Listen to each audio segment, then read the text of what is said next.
और साउंड से हम चले थे, हमने वर्ड्स बना लिए थे, वर्ड से हम कहाँ पे आ गए हैं, सेंटेंसेस पे। तो हमने इसकी रीडिंग कर ली थी बोर्ड पे लिख के।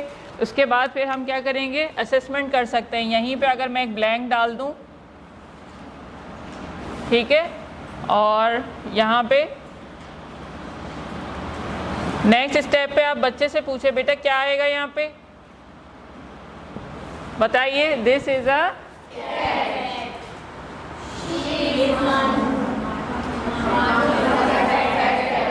तो इस तरह से फिल इन द ब्लैंक्स या कंप्लीटिंग सेंटेंसेस आप ऑप्शंस भी दे सकते हैं।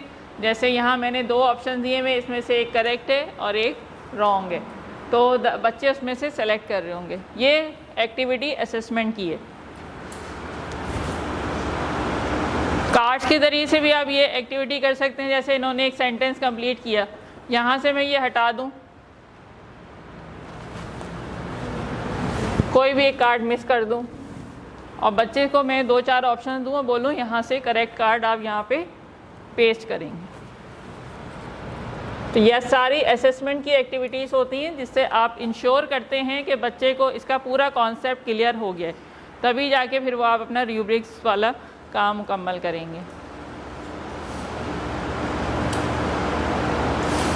इस लेवल तक आपके KG2 का कंप्लीट हो जाता है सिलसिला, ठीक है। और राइटिंग की कुछ चीज़ें हैं जो इंशाल्लाह मोइना बाजी बताएंगी क्रिएटिव राइटिंग पे। अब भाई हम शुरू करते हैं रीडिंग से।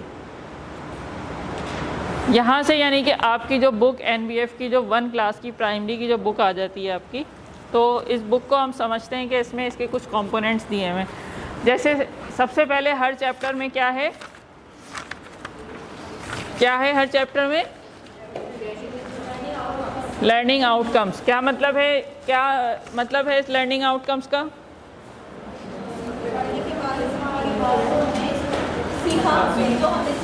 ये चैप्टर पढ़ने के बाद बच्चा किस काबिल हो जाएगा।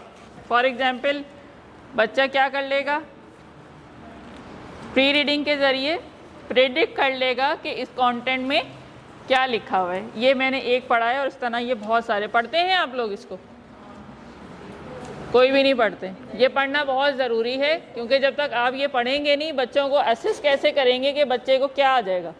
हेड ऑफिस की टीम जब QIP करने के लिए आएगी तो वो इसी ऑब्जेक्टिव के मुताबिक अपना एक टूल बना कर आएगी।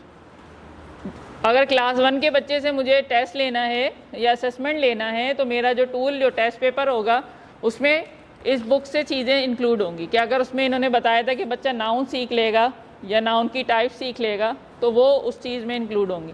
तो हर चैप्टर से पहले इसको लाजमी पढ़ा करें और समझा करें, उसके बाद असेस किया करें कि क्या ये मकसद मुझे हासिल हो गए या नहीं हुए। नेक्स्ट फिर क्या है हमारे पास, प्री रीडिंग। प्री रीडिंग में आपके पास कुछ एक्टिविटीज़ हैं, ठीक है। इसमें क्या है, गेटिंग स्टार्टेड और लेट्स टॉक। गेटिंग स्टार्टेड के नीचे यहाँ पे इन्होंने एक पैराग्राफ दे दिए। बाज़ औक़ात तस्वीरें होती हैं, कहीं पे कुछ सवालात होते हैं। तो ये डिफरेंट चैप्टर्स में डिफरेंट चीज़ें होती हैं। जैसे यहाँ पे इन्होंने पिक्चर्स दे दी हैं, ये है गेटिंग स्टार्टेड। तो आपने क्या करना है, अगर पिक्चर्स हैं तो बच्चों को ऑब्ज़र्व करने के लिए कहें बेटे ये पिक्चर्स में क्या है, क्या बना हुआ है। एक 2 बच्चों से सवाल कर लें, वो देखेंगे, अच्छा उसको आपस में कुछ ना कुछ जवाबात देंगे। लेट्स टॉक भी प्री रीडिंग एक्टिविटी है। इसमें क्या दिए हुए बुक में, कुछ सवालात दिए हुए। ये सब मोटिवेशनल एक्टिविटी होती हैं, तहरीकी सरगर्मी जो बच्चे को रेडी कर रही होती हैं पढ़ाने के लिए। फिर आपके पास आ जाता है प्री रीडिंग में मज़ीद कुछ क्वेश्चन हैं। देन आपका कंटेंट है, टाइटल है। वाइल रीडिंग का क्या मतलब है, शाबाश, वहाँ भी लिखा हुआ है, क्या लिखा हुआ है, while reading to keep student motivated and attended. बीच में, दरमियान में, रीडिंग के दरमियान में रीडिंग करते करते आपने कुछ क्वेश्चन बच्चों से कर लेने। जैसे मैं अभी स्टोरी सुना रही थी तो मैं बाद में वो स्टोरी का जुमला बोल के फिर क्वेश्चन भी कर रही थी। कौन गया पार्क में, बाबर और बशीर। पार्क में गए, कौन गया था, बाबर और बशीर। बच्चे रिस्पॉन्स कर रहे हैं, इससे क्या होता है, बच्चे अटेंटिव रहेंगे। तो यही काम होता है। पोस्ट रीडिंग का मतलब क्या है, अब यहाँ पे रीडिंग और कॉम्प्रिहेंशन की वैल्यूएशन करेंगे कि जो कंटेंट आपने पढ़ा दिया था बच्चे की कितनी समझ में आया है, क्या वो उस क्वेश्चन को रिस्पॉन्ड कर रहा है या नहीं कर रहा है। तो पोस्ट रीडिंग के बाद फिर आपकी पूरी एक्सरसाइजेज आ जाती हैं, और एक्सरसाइजेज में भी आपके 4 हिस्से हैं। ये जो आपकी लैंग्वेज की 4 स्किल्स हैं, इसको फोकस करते हुए इन्होंने ये सारे सेक्शंस बनाए हैं। सेक्शन ए में है आपके पास ग्लॉसरी, ये reading words with meanings, English to English meanings दिए हैं। सेक्शन बी में क्या है, रीडिंग एंड क्रिटिकल थिंकिंग का ये सेक्शन है। 3 चीज़ें आ जाती हैं इसमें, रीडिंग कॉम्प्रिहेंशन, एनालिटिकल रीडिंग और लर्निंग द साउंड्स। ये जितनी भी बुक्स हैं 1 to 5 की, इसमें ये सेम पैटर्न यही चल रहा है। ये देखें, reading and critical thinking section जो है वो रेड हेडिंग में डला हुआ है, और इस तरह से फिर उसके पार्ट्स हैं ब्लू हेडिंग में। रीडिंग कॉम्प्रिहेंशन का मतलब ये है कि बच्चा जो सबक पढ़ रहा है, मतलब जो टेक्स्ट उसने पढ़ा है, क्या वो उसने अंडरस्टैंड कर लिया है या नहीं किया है। अगर वो एक्सरसाइज खुद सॉल्व कर रहा है तो इसका मतलब है कि उसको समझ में आ रही है चीज़। सेक्शन सी में है लैंग्वेज फोकस, इसमें पर्टिकुलरली स्पेलिंग वगैरह को सिखाया जाता है और ग्रामर के कॉन्सेप्ट हैं। ओरल कम्युनिकेशन में स्पीकिंग की एक्टिविटीज़ हैं। क्या एक्टिविटी है स्पीकिंग की इसके अंदर? ये वाला पार्ट लर्निंग टू स्पीक क्यों करवाते हैं हम, क्या फ़ायदा इसका? ये अभी हमने जब ऑब्जेक्टिव पढ़े थे स्पीकिंग स्किल को क्यों डेवलप किया जाए, वो सारे मकासद के लिए हम ये एक्टिविटी करवाएंगे। इसमें से कोई भी ऐसा नहीं है एक्सरसाइज, कोई भी ऐसा पार्ट नहीं है जिसको आप छोड़ दें। हर चीज़ की बहुत अहमियत है। फिर आ जाते हैं आखिरी सेक्शन जो है वो क्या है, राइटिंग। लर्निंग टू राइट में आपके पास प्रैक्टिस है लिखने की, या तो तस्वीर देख के लिख रहे हैं, या स्टोरी लिख रहे हैं, या माइंड मैप बना के लिख रहे हैं, सेंटेंसेस बना रहे हैं, किसी टॉपिक पे लिख रहे हैं, ऐसे लिख रहे हैं। तो एक्सटेंसिव राइटिंग की एक्सरसाइज है ये। यहाँ पे ये बुक का इंट्रोडक्शन और फिर रिव्यू, हर 2-3 चैप्टर के बाद एक रिव्यू एक्सरसाइजेस हैं, वो ज़रूर करवाया करें। इससे ये होता है कि पिछले 2-3 चैप्टर में जितने कॉन्सेप्ट दिए हैं वो सारे एक दफ़ा रिवाइज हो जाते हैं। अभी जैसे जब मैं यहाँ पे आई, मैंने सेशन रिज्यूम किया, तो मैंने आपको वो क्या किया, पिछले 2-3 घंटों में जितना सीखा था उसका एक रिव्यू दे दिया, एक रिवीजन कर दिया। उससे क्या होता है कि जो दिमाग में वो फाइल थोड़ा पीछे चली गई थी तस्कीरी गुफ्तगू की वजह से, वो दोबारा अपडेट होकर ऊपर आ गई। तो इस तरह से रिवीजन बहुत ज़्यादा अहम है, वरना क्या होता है कि अगर हम आगे ही चलते चले जाएंगे तो पीछे की चीज़ें फेडअप होना शुरू हो जाएंगी, वो सारी मेहनत बर्बाद। तो उस मेहनत को बरकरार रखने के लिए थोड़ा सा टाइम हम रिवीजन को लाजमी दें। अच्छा भाई, तो अब नेक्स्ट हम आ जाते हैं टाइप्स ऑफ रीडिंग पे। इस पर सुबह में थोड़ी सी बात हो गई थी, जस्ट आपको ये बताऊंगी कि इसका मतलब क्या है शॉर्टली। स्कैनिंग का मतलब ये होता है कि आपने जस्ट एक टेक्स्ट है आपके पास, आपने उसके हर सेंटेंस के पहले पैराग्राफ को पढ़ लिया, पहले और आखिरी पैराग्राफ को पढ़ लिया और एक आइडिया ले लिया कि ये टेक्स्ट है किस बारे में। थॉरली हम इसमें टेक्स्ट नहीं पढ़ते, इसको स्कैनिंग कहते हैं। अच्छा, स्किमिंग का मतलब ये है कि पर्टिकुलरली किसी ख़ास कीवर्ड को ढूंढना। मिसाल के तौर पे अगर ये चैप्टर है, इसमें जर्मन डॉक्टर, मैंने कहा जर्मन डॉक्टर ढूंढे, इसमें कहाँ लिखा हुआ है, तो आप सिर्फ जर्मन डॉक्टर को तलाश कर रहे हैं, या कोई मैंने एक डेट ऑफ बर्थ दे दी, या कोई एक शहर का नाम दे दिया। तो कोई कीवर्ड को जब हम इसमें तलाश करते हैं एक बड़े टेक्स्ट में, तो हमारा फोकस सिर्फ उसके ऊपर होता है, हम पूरे पूरे वर्ड्स रीड नहीं कर रहे होते। इसको स्किमिंग कहते हैं। ये भी एक टाइप है। इंटेंसिव रीडिंग का मतलब होता है कि अब मैं थॉरली पूरा टेक्स्ट रीड कर रही हूँ, अंडरस्टैंड कर रही हूँ और बार बार कर रही हूँ और उसके अल्फाज के मायने डिक्शनरी से निकाल रही हूँ और अच्छे से उसको समझ रही हूँ। एक्सटेंसिव रीडिंग का मतलब ये होता है कि मेरी रीडिंग बहुत ब्रॉड है, मैं टेक्स्ट बुक भी पढ़ रही हूँ, मैं लाइब्रेरी की बुक्स भी पढ़ रही हूँ, मैं आर्टिकल्स भी ऑनलाइन पढ़ रही हूँ, मैं नॉवेल्स भी पढ़ रही हूँ, मैं जर्नल्स भी पढ़ रही हूँ। तो ब्रॉड कैटेगरी की रीडिंग है मेरी, तो वो एक्सटेंसिव रीडिंग कहलाती है।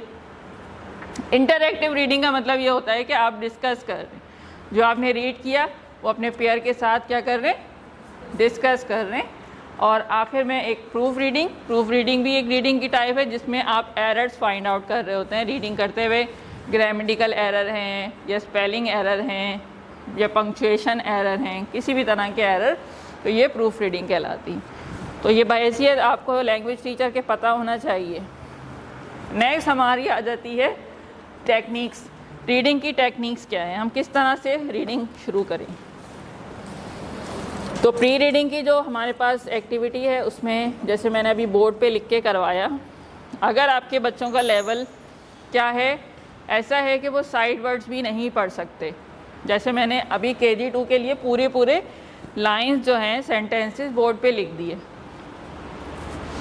अगर आपकी क्लास 5 के बच्चे भी इसी तरह से हैं कि वो ये वर्ड्स नहीं पढ़ पा रहे, सिंपल वाले भी, तो आप पूरी लाइन को क्या करें, बोर्ड पे लिखें, पूरा सेंटेंस पैराग्राफ का बोर्ड पे लिखें और फिर उनको रीडिंग करवाएं बुक में रीडिंग से पहले। जैसे मिसाल के तौर पे ये पहला चैप्टर है पेशेंस, आपने चैप्टर का नाम ऊपर करके सेंटर में लिख दिया, बोर्ड का यूज़ इफ़ेक्टिव करना है, राइटिंग आपकी बिल्कुल क्लियर होगी, लेटर्स आपस में मर्ज नहीं होंगे, नो कर्सिव राइटिंग या मर्ज राइटिंग। KG 2 का लेवल है तो उसमें तो बाकायदा आप लाइन डाल के उनको क्या करेंगे, लिख के देंगे। अगर कोई क्वेश्चन लिखना है तो बाकायदा लाइन डालें और उस पर रूट, स्काई और लेटर इस तरह से। क्लियर हो गया? KG 2 और 1 में ये काम आपने करना है। बाकायदा स्टिक बड़ी रख लें लाइन, ताकि आसानी से ज़्यादा ड्रॉ हो जाए जल्दी जल्दी। अच्छा, अब ये 5 का लेवल है आपके पास, लेकिन मेरा बच्चा जो है वो एक लाइन भी नहीं पढ़ रहा। मेजॉरिटी बच्चे ऐसे हैं जो नहीं पढ़ पा रहे, तो मैं क्या करूँगी, मैं ये पूरी लाइन इधर लिख दूँगी। स्टिक की मदद से आप पढ़ाएं जैसे हम पहले पढ़ा रहे थे। Okay students, read with me what is written on the board. This is everyone. First I will read, then you have to follow me. Everyone in the world need some inspirations. अब ये word थोड़ा सा मुश्किल होगा बच्चों के लिए, तो इसको सिलेबल में तोड़ के भी आप सिखा सकते हैं। कैसे?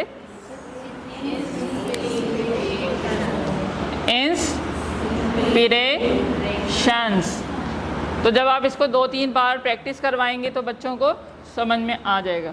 यहाँ पे भी एवरी और वन, तो इंग्लिश में कुछ वर्ड होते हैं जो 1 सिलेबल में प्रोनाउंस होते हैं, कुछ 2 में, कुछ 3 में, कुछ 4 में भी चले जाते हैं। तो कॉम्प्लेक्स वर्ड या बड़े वर्ड्स को अगर आप तोड़ के बच्चों को सिखाएंगे तो वो सीख जाएंगे आसानी से। अच्छा, इस तरह से आपने एक एक लाइन लिख के रीडिंग करवानी है और फिर बच्चों को बुलाना है बोर्ड पे। आ जाओ बेटा, आप आ जाओ। जी आप आओ, आ जाओ बेटा, शाबाश। चलें, कौन पढ़ाएगा बोर्ड पे? वो जो छुप रहा होगा ना, उसी को बुलाना है आपने, क्योंकि वही स्लो लर्नर होगा और उसी की रीडिंग वीक होगी। मुझे किसी भी स्कूल में कोई भी बच्चा रीडिंग में कमज़ोर नज़र नहीं आना चाहिए। कॉम्प्रीहेंशन में हो जाए बेशक मसला नहीं है, लेकिन रीडिंग, डिक्टेशन और स्पेलिंग, इसमें 100% रिजल्ट चाहिए। ऐसे पढ़ाया था, ऐसे पढ़ाया था, कैसे पढ़ाया था?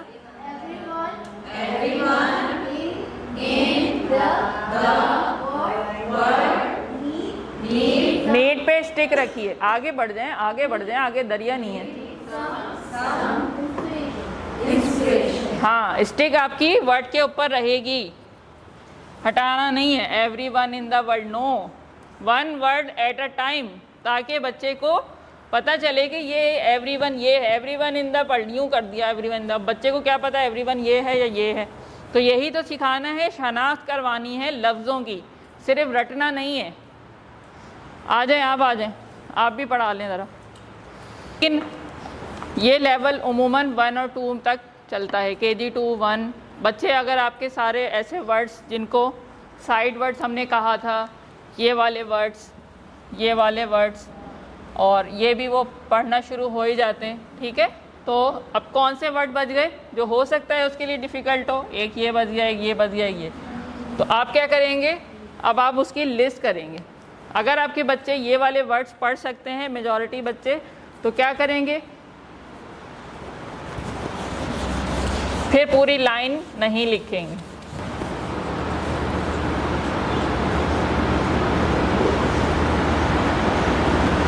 Okay student, what is written on the board? This is everyone.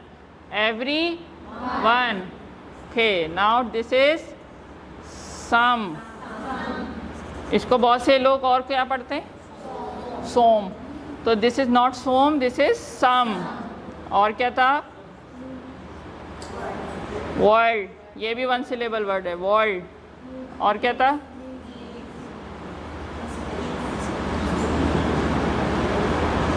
Inspirations. Inspirations 2-3 दफ़ा बता दें, लेकिन आखिर में फिर इंस्पिरेशंस एक साथ ही रीड करवाएंगे. Needs. What is this? Needs.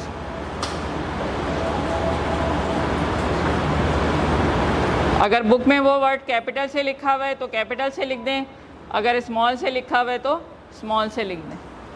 इस तरह से अब आपने बोर्ड पे सिर्फ न्यू वर्ड्स या डिफ़िकल्ट वर्ड्स आपने लिख दिए. और अगेन स्टिक की मदद से. स्टिक क्यों ज़रूरी है? पॉइंट आउट करवाने के लिए, निशानदही करवाने के लिए, वरना हाथ से करेंगे तो ज़्यादा थक जाएगा. इसलिए मैं स्टिक आपको रेकमेंड कर रही हूँ. सब छोटे बच्चे को आप बोर्ड पे बुलाएंगे ना, तो उसके लिए भी स्टिक से पॉइंट आउट करना आसान होगा. Everyone, some, word, inspirations, needs. फिर अब 2-4 दफ़ा पढ़ाने के बाद बच्चों को बुला लें. आ जाओ बेटा, आ जाओ, आप आ जाओ जी. तो वहाँ क्या लिखा हुआ है? ये क्या था? शुरू में जब मैंने पूरी लाइन आपको, पूरा सेंटेंस आपने पढ़ाया, तो वो था मॉडल रीडिंग. मॉडल रीडिंग या ये डिफ़िकल्ट वर्ड्स की रीडिंग. जहाँ पे आपको थोड़ी सी असिस्टेंस देनी होती है उसको कहते हैं गाइडेड रीडिंग. ये 3-4 के लेवल से आगे ना जाए, और 5 या 4 लेवल पे बच्चे को इंडिपेंडेंट रीडिंग आना जानी चाहिए. इंडिपेंडेंट रीडिंग का मतलब ये है कि वो खुद से रीड कर ले और इसका मतलब भी समझ ले. ये एक आइडियल लेवल है. लेकिन अगर आपका 5 का बच्चा भी ये नहीं कर पा रहा है इंडिपेंडेंट रीडिंग, गाइडेड रीडिंग, तो फिर आप मॉडल रीडिंग करवाएंगे. मॉडल रीडिंग बोर्ड पे करके करवाएंगे, किताब पकड़ के मॉडल रीडिंग नहीं करवाएंगे. किताब बच्चे को इंडिविजुअली ही रीड करने के लिए देंगे. जब आपने एक सेंटेंस, एक पैराग्राफ का 1 सेंटेंस, 2 सेंटेंस, 3 सेंटेंस पढ़ा दिए बच्चों को मॉडल रीडिंग के ज़रिए से, अब बच्चे को बोला किताब खोल लो. ठीक है, किताब खोलो, उंगली रखो और रीड करो. अब बच्चा रीड कर रहा है, उंगली है एवरीवन इन द वर्ल्ड, वही चीज़ लिखी हुई है, बहुत आसानी से वो किताब में रीड कर लेगा. आप किताब खड़े होके मॉडल रीडिंग नहीं करवाएंगे. फिर अगर वो कहीं पे अटक रहा है तो आप उसको थोड़ा सा गाइड कर दें. ये बात क्लियर हो गई है? तो आई होप कि आप लोग रीडिंग पे बहुत ज़्यादा फोकस करेंगे. फिर आ जाती है हमारी चीज़ें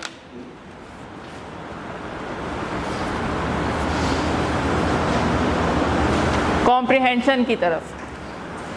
कॉम्प्रिहेंशन का मतलब ये होता है कि बच्चा ट्रांसलेशन के बग़ैर समझे. हम लोग उमूमन क्या कर रहे होते हैं? हम लोग खड़े होते हैं और everyone in the world need some inspiration. दुनिया में हर इंसान को जो है वो कुछ इंस्पिरेशन चाहिए होती है.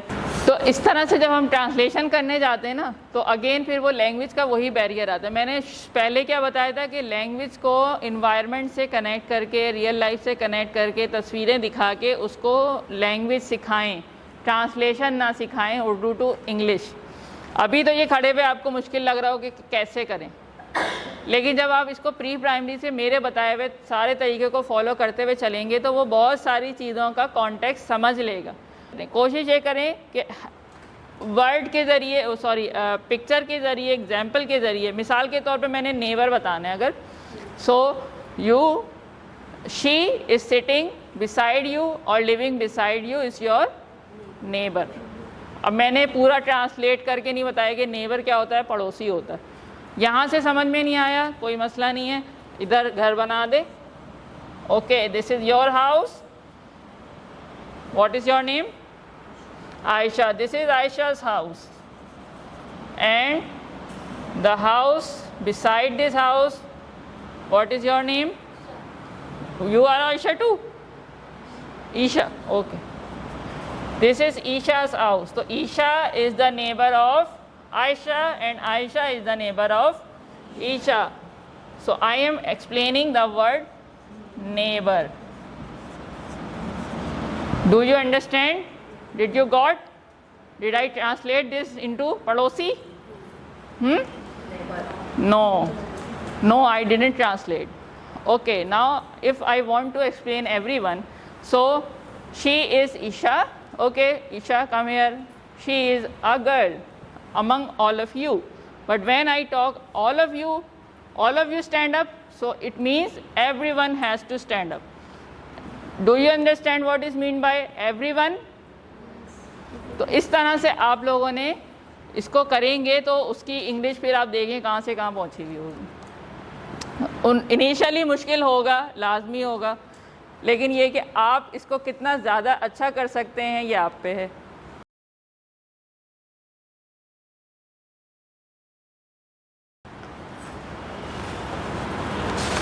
जब आप इसको इस तरह से एक्सप्लेन कर रहे होंगे, we get inspired and make some our role model और आइडियल टू बी फॉलोड, ये एक पैराग्राफ को आपने एक दिन में इस तरह से पढ़ाना है। पूरे चैप्टर को एक दिन में नहीं पढ़ाना। जब आप इस तरह से पढ़ाएंगे तो जाहिर सी बात है टाइम लगेगा, टाइम लग रहा है, लेकिन बच्चा सीख भी तो रहा है।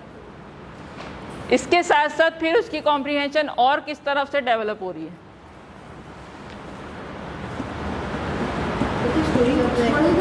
बिल्कुल, लाइब्रेरी में बुक्स मौजूद होनी चाहिए। यंग वर्ल्ड रेकमेंड करती हैं मोइनाबाजी, ऐसे सिंपल सेंटेंसेस या सिंपल लैंग्वेज पर मुश्तमिल रिसाले, जैसे डॉन का आता है यंग वर्ल्ड, वो आप लगा लें, स्कूलों में लेकर आएँ। पुराने बाज़ार से पुराने मिल जाते हैं, वो ख़रीद के ले आएँ और बच्चों को दें। आप देखिएगा ड्रास्टिक इम्पैक्ट जिसे कहते हैं ना, बहुत फ़र्क पड़ेगा। और फिर उनको डिक्शनरी का इस्तेमाल करने के लिए दें।